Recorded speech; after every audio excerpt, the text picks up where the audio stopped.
Israel के बारे में पूरी दुनिया निंदा कर रही है कि कैसे वो मासूमों की जान ले रही है। बहुत लोग इसमें लगे हुए हैं। 7 अक्टूबर को जो हमास ने किया वो सरासर गलत था। वो उग्रवादी आतंकवादी हमला था। वो बहुत गलत किया हमास ने। इसराइल ने जो बेकसूरों को मारा है, खवातीन, बच्चे, बुजुर्ग, छोटे छोटे बच्चे, दुनिया उसकी निंदा कर रही है। अब उसी की आड़ में फंडामेंटलिस्ट फोर्सेस जो हैं, वो इजराइल की निंदा करने की आड़ में पाकिस्तान, बांग्लादेश, इस तरीके के राष्ट्रों की, मालदीव्स, इस तरह की राष्ट्रों के पक्ष में आए हैं। मगर देखिए, हमें यह समझना होगा कि वो इजराइल की निंदा करते हुए उसकी आड़ में आकर पाकिस्तान, बांग्लादेश, मालदीव्स, इन तरीके के देशों के बारे में बोल रहे हैं। तो मुझे लगता नहीं कि ये उचित है कि आप इजराइल की निंदा करें। आप अगर फ़लस्तीन के हक में हैं, जो फंडामेंटलिस्ट फोर्सेस हैं, आड़ नहीं पकड़नी। अगर एक कॉज है तो आप डायरेक्ट पिन पॉइंट आइए, आड़ मत पकड़िए आप। ऐसा मेरा मानना है।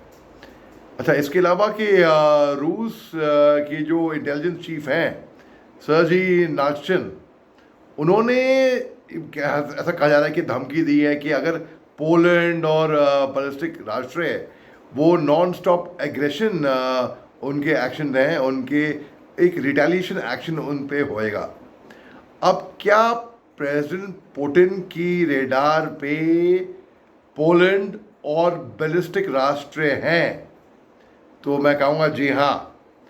प्रेसिडेंट पुतिन की रेडार में पोलैंड और जो बाकी के बैलिस्टिक राष्ट्र हैं वो इस वक्त हैं।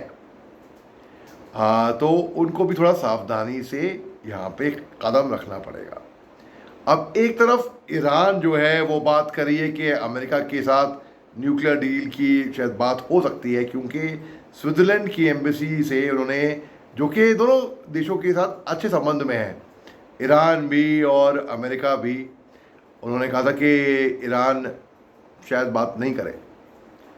आयतुल्लाह ख़ोमेनी ने ये संदेश पहुंचाया था।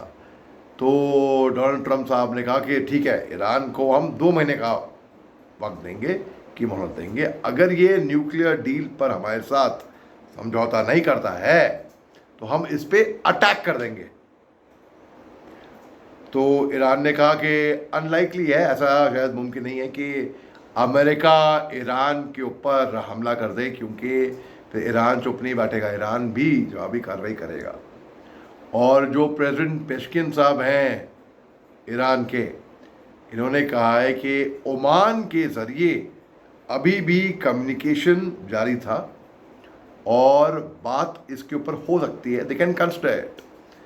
अब अगर बात होती है और इस पे, तो क्या अमेरिका और ईरान आमने सामने आएंगे? अगर बात होती है तो ना, मुझे लगता नहीं। अगर बात होती है, अगर समझौता होता है, तो बात वहीं पे ही सुलझ जाएगी।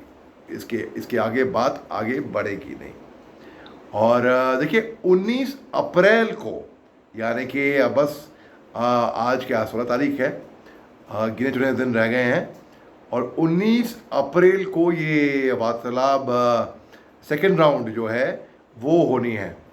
अब इसमें देखना ये है कि एक तरफ इज़राइल, ईरान और इज़राइल अब जानते हैं कि जो धमकियां हैं और जो मिसाइल्स का प्रयोग यहाँ पर होएगा, और ईरान इस मूड में है कि वो डबल क्रॉस कर दे क्या, ये देखना वक्त बताएगा कि क्या ईरान यहाँ पर डबल क्रॉस करता है कि नहीं।